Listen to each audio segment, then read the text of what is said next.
Hello and welcome to Daily Tech Tutor. In this video, I am going to tell you how to fix Chrome crashes on Windows 11. So let's get started with the video.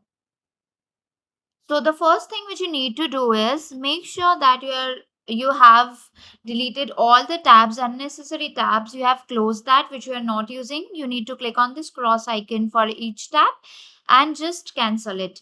The next thing is what you can do is to clear the cache and cookies of your browser.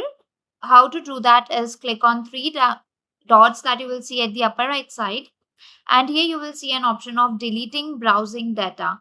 Click on delete browsing data. A pop-up will come. Here you can select the time range, all time, last 24 hours, last 7 days. And after that, just make sure that you tick all this. If you want to save your site data, all the password which you have entered, you can just uncheck this box. Just make sure that you check browsing history, cached images and files. And post that, you need to click on delete data. Wait for a few minutes. Once it has been done, just make sure the next step that your Chrome is updated one.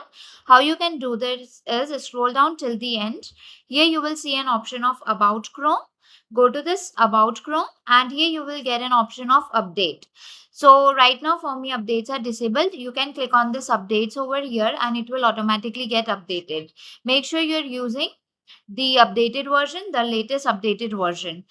If this also do not fix the issue, what you can do is at last try to restart your PC once. This will definitely fix the issue. So this is how you can fix the issues in Windows 11 related to Chrome. If the tutorial was helpful, please like and subscribe.